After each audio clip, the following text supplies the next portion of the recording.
Hello and welcome to the Orthodox Oasis. My name is Jerome Hieronymus, and what you're about to watch is a VOD of the Orthodox Oasis over on Twitch. So feel free to join us live as we play games, hang out, and chat about Orthodox stuff. Otherwise, enjoy this VOD, and we'll see you soon. Have a great day. How about American Feast of the Theophany? That should be interesting. Hi, this is Bill Marianis, host of the... The Orthodox Church is the historical church, the church of holy tradition. And those who count themselves as Orthodox Christians share a uniquely historical consciousness, understanding that the saints, priests, and Orthodox laymen of the past play a crucial part in their journeys toward salvation. However, there is one area of Orthodox history that very few of us know anything about: the story of Orthodoxy in the Americas. Ancient Faith Radio is thus happy to present American Orthodox History with Matthew Namey. Matthew is a writer and lecturer specializing in early American Orthodoxy and the Associate Director of the Society for Orthodox Christian History in the Americas. Welcome back to American Orthodox History. We recently celebrated the Feast of Theophany, also known as Epiphany, and I thought it might be interesting to look back at some of the history of this feast day in American Orthodoxy. Now, the first Orthodox Theophany celebration in New York City took place in 1871. The priest was Father Nicholas Bering, who had just converted to Orthodoxy a few months before. Of course, we've talked about Nicholas Bering at length in a previous podcast, but he was a convert to Orthodoxy from Roman Catholicism and was ordained immediately after converting in St. Petersburg, Russia, in 1870. So this was his first theophany as an Orthodox Christian. And the New York Sun came out and did a story on the service, and they mentioned that Bering used something called a kropilo, sent from Russia. Now, forgive my poor pronunciation, maybe mispronouncing some of these words here. Let's go kick some cyclone Kropilo is butt! actually one of many words that can be used to describe the water sprinkling brush that the priest uses. I've also seen the terms basilisk and What about me? aspergillum. Again, I'm sorry if I've mispronounced something. Anyway, this brush that Bering had was a fancy one with gold and scarlet threads. He had been given this brush when he was in Russia. Now, the children at his church appear never to have seen one before. Here's what the New York Sun story said. Among the congregation were numerous children to whom the ceremony was evidently a complete novelty. They had been born in this country, which had never had a Greek priest before, and had been baptized and confirmed only when some priest would stop at New York when passing to his station in Alaska or California. When the crucifix was presented, they kissed it readily, as this is part of the accustomed ritual. But when the priest put forward the kropilo, they started back in fear, and the mamas had to coax them greatly before they would receive the benediction of water. These were, of course, very young children, but it is the marked peculiarity of the Greek Church that it loves to include even the very youngest in its rites. I especially like that last part, because it's very true. Now, Bering confined his first theophany service to the chapel itself, just his New York chapel. He didn't bless any major bodies of water. But several decades later, by the time St. Alexander Hodovitsky and St. Raphael Hawawini were in New York, at the end of the 19th century, the Orthodox Theophany service included a full procession and the blessing of the East River. The New York Evening Post gave a pretty thorough account of this event in 1899, and it's actually a very good article and much more colorful and descriptive than most of the kinds of articles you'd see today. I'll read it mostly in full. The article says, yesterday, for the third time, the New York beheld the procession to bless the waters of the East River from the pier at the foot of East 16th Street. At about 11:45, the procession started from the church at number 323 2nd Avenue. Headed by the Russian and American flags, the church banner... Vampire ladies this time! Images or icons of the Savior and the Virgin Mother of God. Ow, A large book of Gospels, meanie. bound in red velvet and embossed in gold. The holy water basin, surmounted by the Eastern eight-ended cross. The large flowered candles, and the clergy and choir.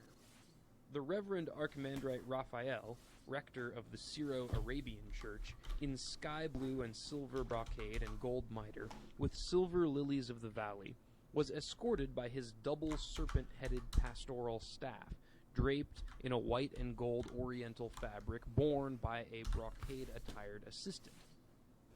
The Reverend Alexander Hodovitsky, rector of the Russian church, in cloth of gold with purple velvet and skullcap, walked beside him. Just behind came the Russian consul general and the choir, chanting the Epiphany hymn and other church canticles. The men of the congregation followed bareheaded, and the women brought up the rear. As the procession, headed by a policeman, moved down 2nd Avenue to 14th Street, then east, then up Avenue A and down 16th Street, the traffic came to a standstill in pure surprise. The throng on the sidewalks stared, wondered, and followed. On the pier, a brocade-decked table had been prepared, with a milk pail draped in white linen to hold the water provided instead of the salt and unclean river water, for the faithful are wont to drink the blessed water. The cleanly swept little square was planted about with small spruce trees. On one side rose a huge gas tank with its little accompanying coal heaps and aerial railway. On the other stood the Willard Parker Hospital for Infectious Diseases, behind whose tall gratings the servants of the institution gathered to gaze and whisper and smile at the strange proceedings. Boys hung in clusters on every projecting point, and spectators of more mature years risked their lives on the string piece of the pier or vaulted over upon the sand barge floating close nearby. Archimandrite Raphael conducted most of the service. Royal God. Little of it was audible. Ferry boats hurried past with a rumble and wash of waves. A tiny tugboat emitted shrill whistles in the middle of the most devout petitions, and the three-masted Montana set up a deafening series of shrieks from its steam pipe, which effectually drowned pages of the service. Most of the members of the congregation had brought bottles or other receptacles, which they filled with holy water at the conclusion of the service, and from which they drank after they had kissed the cross in Father Raphael's hands and been sprinkled by him with the water. When all was over, the procession returned to the church, where the service was concluded by the proclamation, made upon occasions of solemn state only, of many years to the Emperor, Empress, Empress Mother, heir, and all the imperial family, the President of the United States, the Holy Synod, Bishop Tikhon, and all other Orthodox Christians, preserve them, O Lord, for many years, and the congregation responded heartily. And that ends that lengthy quote. Of course, Theophany was a big feast outside of New York as well. Exactly 100 years ago, in 1910, Father John Markovich of St. George Serbian Church in Kansas City blessed the waters of the Kaw River, which is also known as the Kansas River. The Kansas City Star reported, "The rivers of the Kaw River are to be blessed, as are the waters of the Danube and the rivers of Serbia. The ceremony will take place at 11 o'clock this morning on the Central Avenue Bridge. The Kaw is not blue like the Danube, nor clear like the mountain streams of Serbia, but to the members of the little church in the Serbian colony along its banks, its muddy waters will be just as sacred as those of the rivers of their native land." And I actually have taken 2 articles about that 1910 Kansas City blessing of the waters and reprinted them recently on our website, orthodoxhistory.org, and so you can read more about that particular blessing of waters at our website. Now, one Theophany tradition going back to time immemorial is the throwing of the cross into the water, followed by divers who race to retrieve it. In 1924, the New York Times ran the headline, "8 Dive into Icy Bay, Rescue Holy Relic." At Battery Park in New York, Father Dorotheos Borazanias threw a wooden cross and a figure of Christ into the bay, and 8 men dove after it, retrieved it, and returned it to the priest. And then, the Times says, only waiting to put on their clothing over wet bathing suits, they joined the procession back to the church.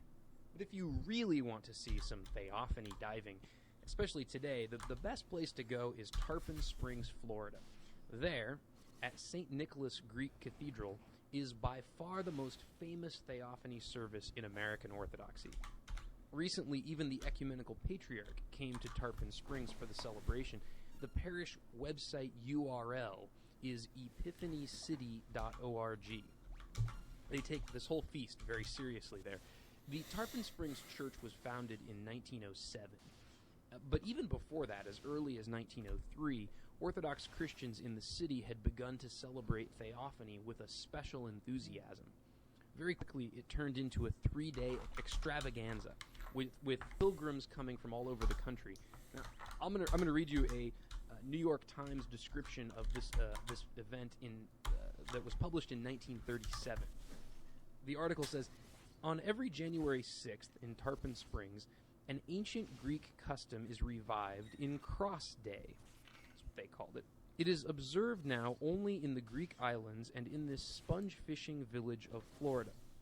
For a day the price of sponges, the diver whose lifeline fouled, and the hooking of boats that will never return are forgotten. Choirs chant, incense floats lightly in the air. Reflections of crimson robes and gold banners ripple on the bayou. It is Epiphany in Tarpon Springs. The Florida sun is warm on the upturned faces of hundreds of Greek visitors as they await the ceremony of the baptized crucifix. At that time, a cross will be dropped into the deep blue water of the bayou. Dozens of bronzed divers will plunge as one in a race to recover it. He who brings up the cross receives the Greek Orthodox Archbishop's blessing. Early in the morning of January 6th, worshippers congregate at the Greek Church of St. Nicholas, where masses are said until noon. Then, with the Archbishop of the church at its head, a procession is formed. Majestically, it winds its way to the waters of Spring Bayou. Giant candles flicker. Gilded insignia of the church glow in the sunlight. Rhythmically, the choir sings its Epiphany praises.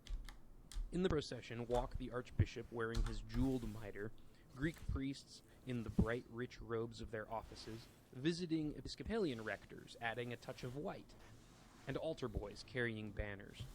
Behind them, the visitors follow. Solemnly, they pass through tropical streets to the dock, where the day before, picturesque Greek boats unloaded their sponges. On a small craft near the bayou sit rows of silent, muscular young men, the divers.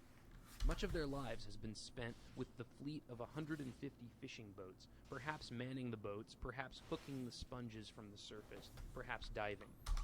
They watch the procession draw near. Who will be the swimmer to receive the blessing? The priests arrive. They take their places on the divers' barges.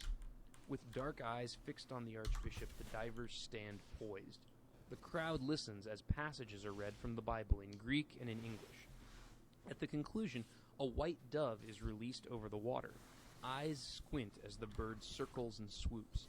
But the dove is soon forgotten, for after a brief ceremony, a cross flashes into the deep bayou.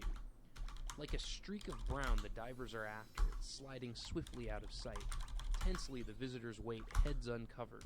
The water is broken as one by one the men reappear on the surface, and one diver is eagerly waving a bronze arm. The sun glints on the crucifix. The choir breaks into a chant as the lucky diver kneels on the barge before the Archbishop. Now, the parish website of St. Nicholas Church in Tarpon Springs says that the throwing of the cross symbolizes the casting of the bread of truth upon the troubled world. The plunging of the young boys into the waters signifies the immersion into the River Jordan of our Lord Jesus Christ. Now, this was a huge event, is a huge event, and back then, the whole town of Tarpon Springs got in on the act. The parish website says that the entire sponge fleet and the other boats anchored in line on the waterfront. Most were painted in Greek colors and flew Greek and American flags. The website adds that vendors would move along the crowd selling toy balloons, cotton candy, whistling birds on a stick, and various sweets. It's almost sort of like a fairground atmosphere or some sort of local celebration. Now, as you might expect, there are some interesting things that have happened over the years. The first bishop to attend the celebration was not actually Greek. He was Syrian. This was one of the biggest surprises that I found when researching this. That bishop was Metropolitan Germanos Shahadi. He was an Antiochian bishop who came to America in 1914. And he came as a visitor initially, and then after St. Raphael's death, Metropolitan Germanos decided to stick around. That's a story for another day, but it was Germanos who was the first bishop to attend this celebration in Tarpon Springs. Now, years later, in 1947, the Greek bishop Gerasimos was about to throw the cross into the water, and he happened to notice that one of the divers, who was a boy named Nick Coselli, crossed himself 3 times. The bishop was impressed with this show of piety, and so he threw the cross right at the boy. This obviously didn't sit well with the other divers, so the bishop had to throw the cross 2 more times to make them happy. There was another occasion when the dove that was released flew directly to Archbishop Iakovos, and then sat on top of his mitre and waited calmly until he threw the cross. Now, the Tarpon Springs celebration still takes place every year, and similar ceremonies are held all over the country. I think this is a very significant thing for Orthodoxy in America. Theophany is a sanctification of nature, and as the Kansas City Star writer correctly observed in 1910, the waters blessed in this country will be just as sacred as those in Greece, Russia, Serbia, or Palestine. In a very special way, Theophany takes America, which is a land foreign for Orthodoxy, and it blesses it, it makes it holy. It sends the message that even though we may not have 2,000 years of history and saints and ancient churches in our country, we too are Orthodox, and salvation can be accomplished here just as much as it can in a traditionally Orthodox land. And that's, in many ways, what the celebration of Theophany means for me as an American Orthodox Christian. You've been listening to American Orthodox History with Matthew Namey. Matthew is a writer and lecturer specializing in early American Orthodoxy and the Associate Director of the Society for Orthodox Christian History in the Americas. For supplemental material related to this episode, please visit orthodoxhistory.org. This has been a listener-supported presentation of Ancient Faith Radio, on the web at ancientfaith.com. Very interesting.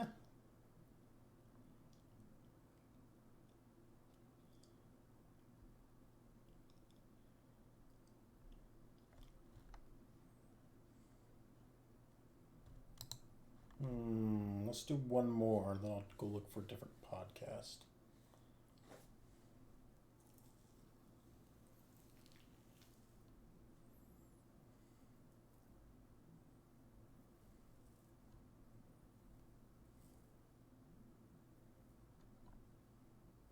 Let's do St. Tikhon.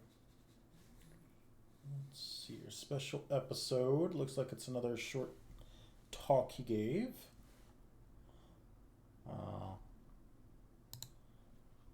we go. Hi, this is Bill Mer- This special episode of American Orthodox History was recorded at the first Symposium of American Orthodox History, Monsters! held at Princeton University Ooh, from green September dragons. Starting to see 30th dragons? to October What? 1st, 2011. The Orthodox Church is the historical church, the church of holy tradition. And those who count themselves as Orthodox Christians share a uniquely historical consciousness, understanding that the saints, priests, and Orthodox laymen of the past play a crucial part in their journeys toward salvation. However, there is one area of Orthodox history that very few of us know anything about: the story of Orthodoxy in the Americas. Ancient Faith Radio is thus happy to present American Orthodox History with Matthew Namey. Matthew is a writer and lecturer specializing in early American Orthodoxy and the Associate Director of the Society for Orthodox Christian History in the Americas. Welcome back to American Orthodox History. This is Matthew Namey, and I'm here at the Socha Symposium at Princeton with Dr. Scott Kenworthy, an associate professor in the Department of Comparative Religion at the University of Miami, Ohio. Dr. Kenworthy was one of the plenary speakers here at the symposium and gave a really fascinating talk about St. Tikhon, who, of course, as most of you, I'm sure, know, was the Russian Orthodox bishop in North America from 1898 to 1907, went on later to become Patriarch of Moscow, suffered under the communists, and is now one of the most beloved saints in American Orthodox history. So I asked Dr. Kenworthy to sit down with us just for a moment and just tell us a little bit about what was the content of your paper, and kind of give us maybe an overview of what you discussed. So the main point of what I was trying to do in the paper was give an overview of St. Tikhon's career in North America. So in a way I just gave a sort of narrative of his life in North America, what he accomplished and so on. But what I particularly wanted to focus on was telling as much as I could of his story through his own words, drawing from a series of letters that he had written to his former bishop, Archbishop Flavian, who back in Russia, where he kind of speaks more openly in personal ways, both about his experiences, some degree his frustrations with things in North America and the mission, or the church back in Russia, and so on. And I was hoping this way that the audience would get more of a sense of St. Tikhon as a person rather than, just the kind of more external reports or whatever accounts that one usually hears. And one of the things that struck me most, I forgot to say before I did this, that was a horrible mistake. In America, Buff Emperor, let's go! Some of the challenges he was facing and that he expressed in his letter. Oh, I'm the Emperor! St. Tikhon arrived in North America, the Russian church basically ceased giving the subsidies that it used Thunder to give 10. to the North American mission. Particularly, it seems like on continental United States and for the mission of bringing uniates into the church in North America, into the Orthodox Church. And so he recounts in a series of these letters about how he's writing back to St. Petersburg, and he's writing the Holy Synod, he's writing the Overprocurator of the Church, he's writing the Missionary Society and these other various sort of divisions within the church, and he's not receiving answers. He's not receiving the support that he needs to be able to operate the mission to make it really successful. And he also complains He of died. a similar situation in Alaska where the church still is receiving some funds from Russia, but he says that sort of the interest in the Alaskan mission declined for the Russians after the sale of Alaska to the United States, and that with the sort of influx of American government and schools, No? Protestant missionaries, that the Orthodox were sort of suffering, and if only they had more support, more missionaries, more opportunities to open schools and orphanages and churches and so on, that the Orthodox could do much more than they were able to do with the sources they had. Another thing that was really interesting was how he went. Oh, we've got the dance. Let's go. Dance. Something about to go horribly wrong because we didn't kill the Dark Knight yet. Oh, dance. Yeah, haven't used the ultimate spell either. Dance. Oh, while we dancing, the war is not over yet. Yeah, dance. Man, they are crushing it. Look at that. Where's Guy Rich? Where's Guy Fieri at? Oh, there it is. The Dark Knight! Fleon! That was his name! It was Fleon! I couldn't remember what his name was because you name him and then immediately he's gone. It was Fleon. Gotta tell my wife.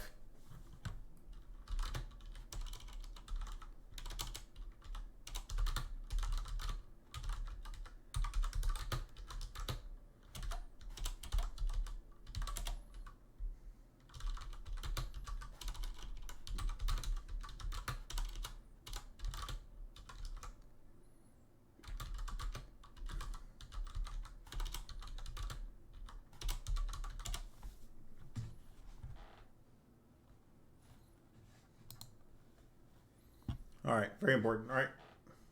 He goes over to Russia and basically says, "I won't leave until you give me." Oh no! Tell us a little bit about that story. Okay, so in the first couple years that Bishop Tikhon was in North America, he sort of felt that this was a challenge, an interesting challenge to minister to the church in North America. Palamacia. And he literally traveled all across North America, back and forth. And one of the journeys. He left in May from San Francisco, traveled all the way. No, sorry, he left in March. Traveled to New York, spent time in New York, then north up to Canada, and then westward through Canada to ended up in Seattle. From Seattle, took a boat to Alaska, and then spent a couple months in Alaska. And he was literally gone for 6 months. And this was more or less his program for every year. In the first 5 years or so he was in North America, he was constantly on the road, and he talks about how these journeys were not very easy for him. So by the end of this time period, he's growing frustrated. It's clear that he would prefer to return to Russia. But the other thing that he's really strongly lobbying for is an assistant bishop, a vicar bishop, to be appointed to Alaska, so that there he can concentrate his efforts on sort of the continental United States and some degree Canada. And to buy some supplies as well. Really a separate sort of issue would have its own bishop to take care of its needs. And he kept asking for this in St. Petersburg and not getting a response, or getting a negative response. So when he went back to Russia, he almost sort of blackmailed the church. He said, well, if you don't give me an assistant bishop, then I'm not going to return to North America. And finally they caved in. They gave him what he wanted. But even after they promised him that they would send somebody to be an assistant bishop in North America, he says again explicitly in these letters, these personal letters to Archbishop Flavian, that he says, well, I'm not going to leave St. Petersburg until I basically have this person with me already consecrated to the episcopate, and we go back to North America together, which is in fact what happened. And I remember you said he even was willing to split his salary. That it was like he didn't care.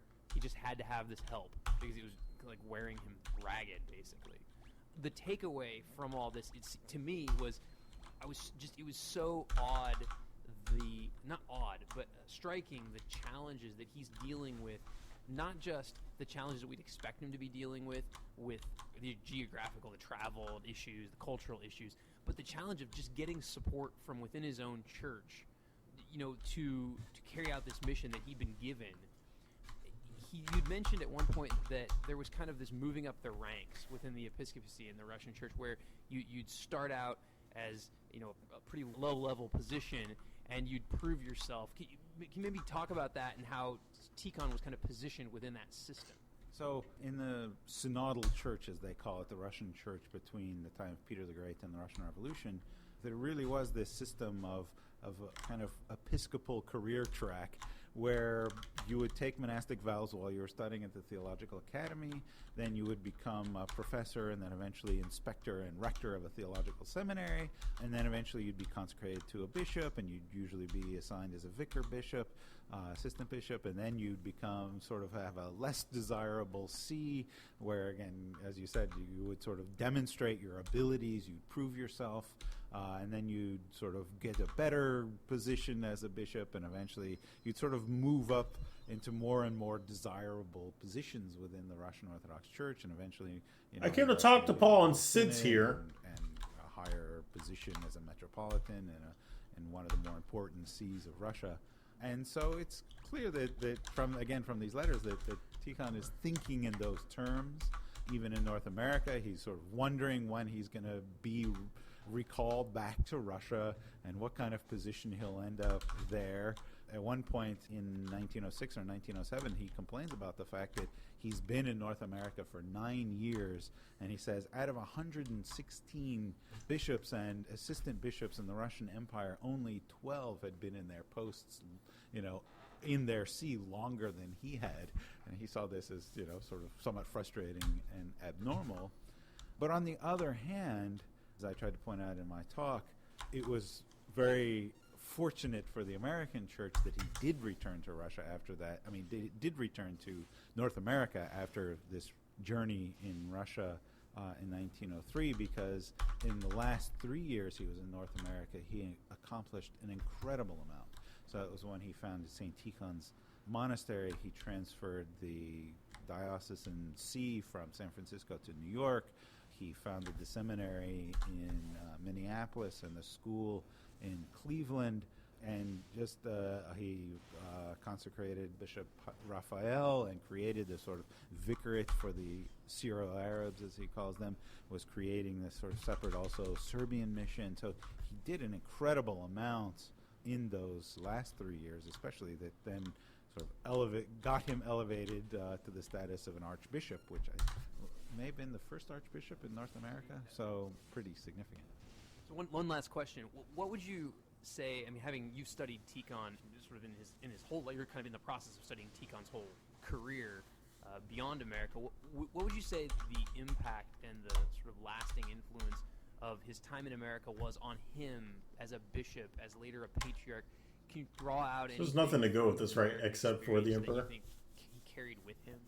My plan is to write a book about the life of Patriarch Tikhon, and that is a question that I have raised myself. I would say probably right now I'm still too early in the stages of my research to draw any definitive conclusions. It's interesting that after he returns to Russia and his assignment is Archbishop of Yaroslavl, Colosseum, technically. Traditional, important, ancient see within Russia, but then he's transferred actually to Vilnius in Lithuania. So really not so much of an Orthodox territory where he's engaged in, sort of foreign issues. And of course he happens to end up there in a rather inauspicious time, shortly before World War I breaks out, and Lithuania is occupied with the Germans, and he's having to deal with his flock in the midst of war and so on. So certainly he's open to new possibilities and is able to look at the Russian church from, I think, a broader perspective than most Russian bishops at that time. But stay tuned for more conclusions in the future. We'll look forward to it. Thank you very much for your time. The general! You've been listening to American Orthodox History with Matthew Namey. Matthew is a writer and lecturer specializing in early American Orthodox I do a lot of damage! director of the Society for Orthodox Christian History in the Americas. For supplemental material related to this episode, Alright! please visit I'm going to take a break. orthodox.org. I'm going to get back. This has been a listener-supported presentation Look for a different of Ancient podcast. Faith Radio, on the web at ancientfaith.com. Use the restroom, take the trash out for the morning, so... Break time!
Oops, didn't turn my mic on.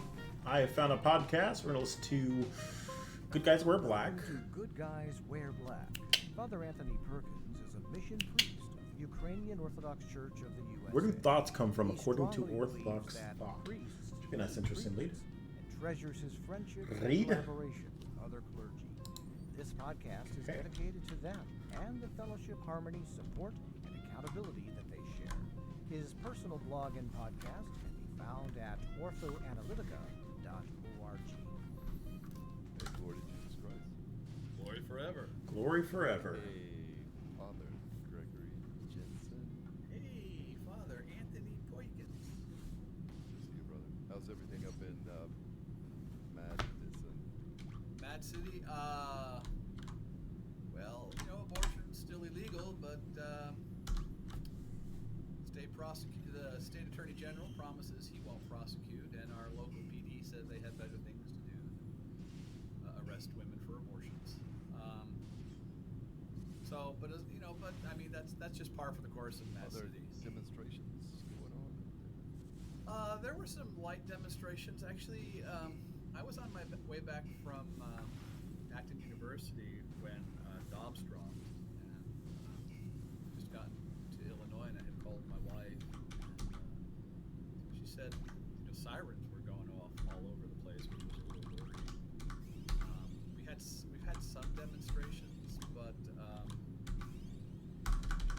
not anything like the kind of anger that we saw year before last with protests against the police. So Looks like school's out. school's out. Though in Madison it is not uncommon for high school and junior high students to stage walkouts in defense of legalized abortion or LGBTQ rights. So schools, but the university's not in session. And honestly, the weather's really pretty, so we've got lots of breaks. So I don't know what's going on. Devil's Bloom. The Lord have mercy. Things are fine down here. They're hot.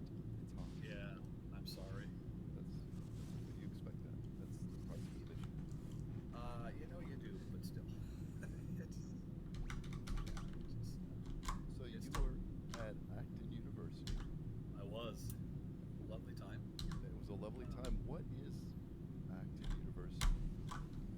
Acton University is Imperial Shadow. a conference on religion, public policy, virtue, and the Free Society, sponsored by the Acton Institute, which is a think tank in Grand Rapids, Michigan, founded by Father Robert Sirico, Catholic priest, Diocese of Grand Rapids. And they gather scholars and government officials, public policy folks, students, interested people, just anyone who's interested, wants to come and learn about the philosophical, moral foundations of a free society and free market economics. So I should say right up front, contrary to what people say, it's not a libertarian organization. As it happens, I'm probably about the most libertarian person who speaks on a sort of a regular basis. And I'm only libertarian because I live in Madison and everything is crazy. So the lines are so odd here. I woke up one morning and discovered I was a libertarian by default, just because everyone had gone to their extremes. And it's a good time. I mean, it's a helpful time. One of the students in my OCF group this year managed to get an internship at Acton for this summer, and after studying at state universities for the last 3 years, he was just quite taken aback in a good way that there's some other way to talk about economics and public policy than utilitarian. Right, and it's called university because the first year They're that you university. go, there are mandatory classes. So they take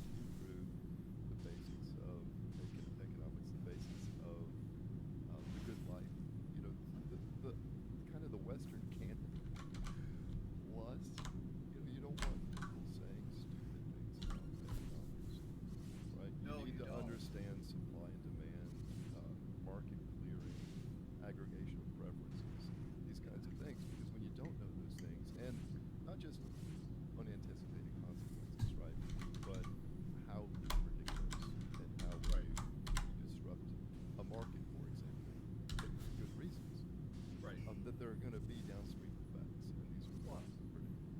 Yeah, and I mean, this is what we're seeing with the response to COVID. Whatever may have been the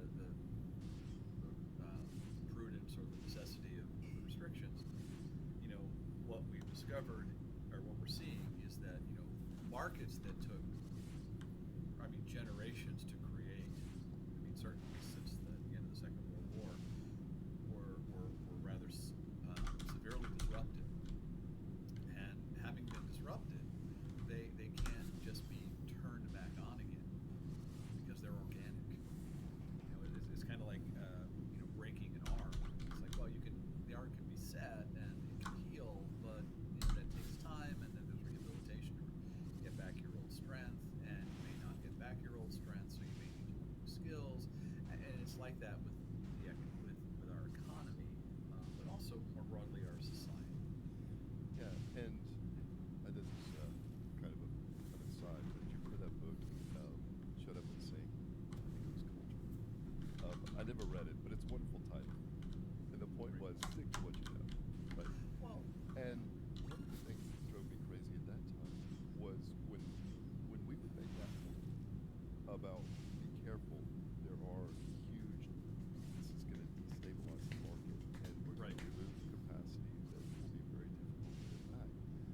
We were criticized for like supporting this abstract concept called the market.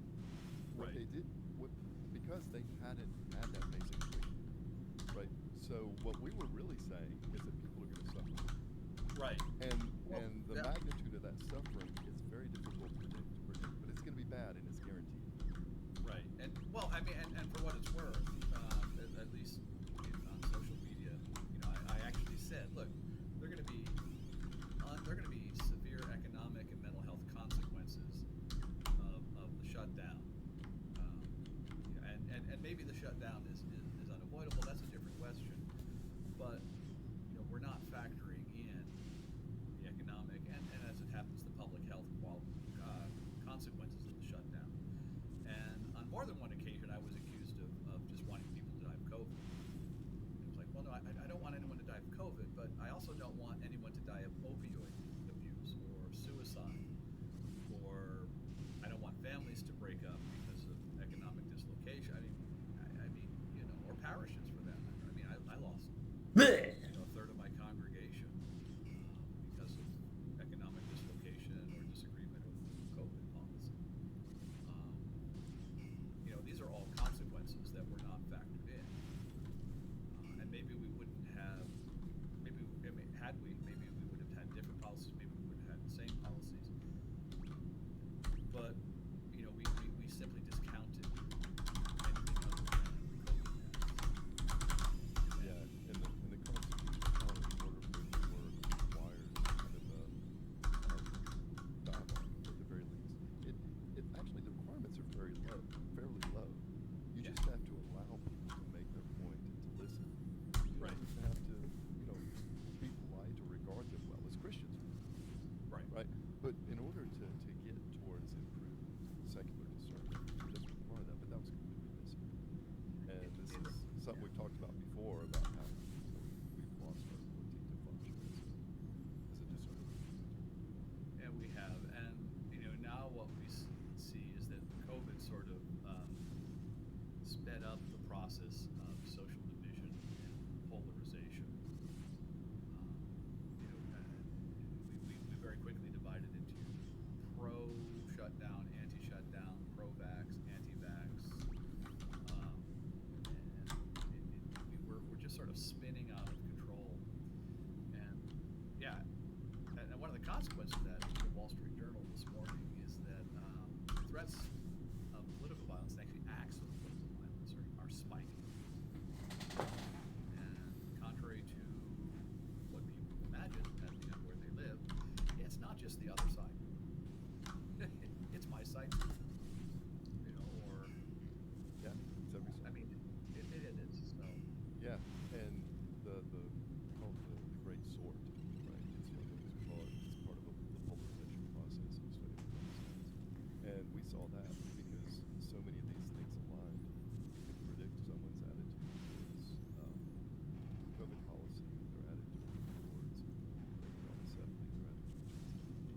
all of these things, and where they did lie, rather than just living in that space, people move. Right. And so now we're not even talking to each other. We have these parallel communities. Yeah. It's not healthy. No. And that's actually the reason I keep involved with Acton. Right. And is because it is important. Not only is it important for me as a priest to know about these things, but it's also important for me to hear how other people are responding.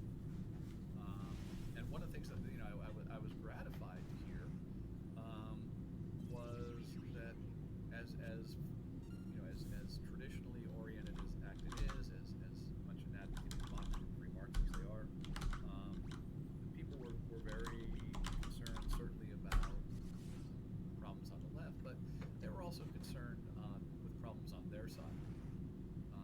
Especially the rise of sort of post-liberalism from on the right, or alt-right folks.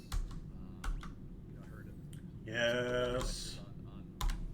on just that, on people, very conservative scholars who are like, we're moving towards these models of political engagement that are unhelpful, like integrationalism, that sets up church and state as two separate political actors, centers of power, and the tendency among the lecture Catholics, but we've seen it among Orthodox as well, of wanting the willingness of Christians to delegate ecclesiastical authority to the state in the service of enforcing canonical norms or dogmatic norms.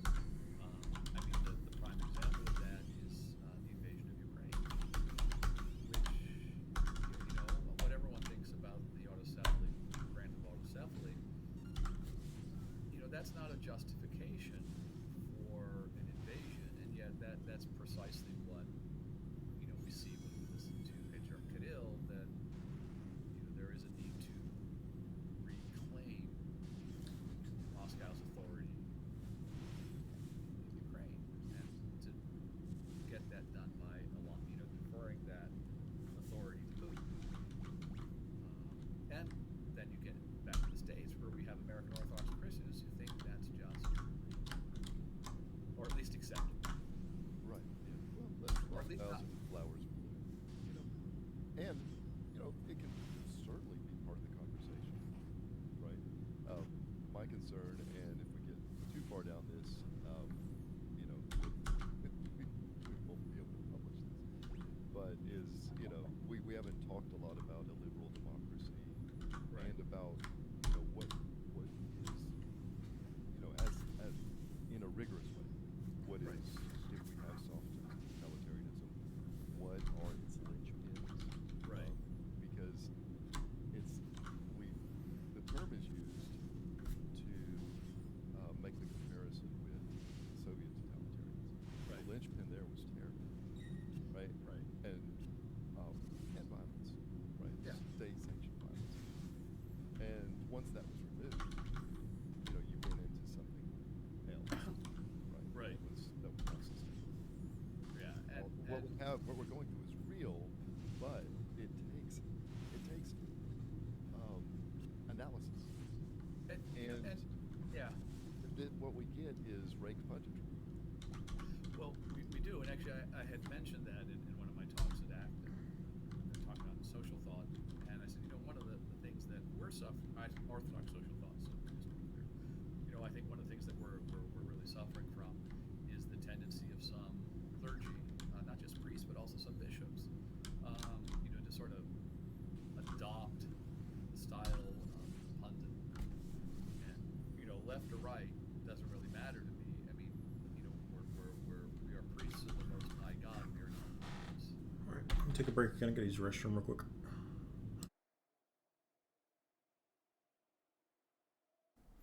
Hey, thanks for watching. You can find more VODs here on YouTube, as well as other projects, including reviews of games I've played and movies I've watched. You could also stop by the channel, Orthodox Oasis, over on Twitch. Join us live, hang out, say hi, and all that good stuff. Otherwise, thanks for watching. This has been the Orthodox Oasis. My name is Jerome here, Renemus, and may the Lord bless you and keep you always. Bye.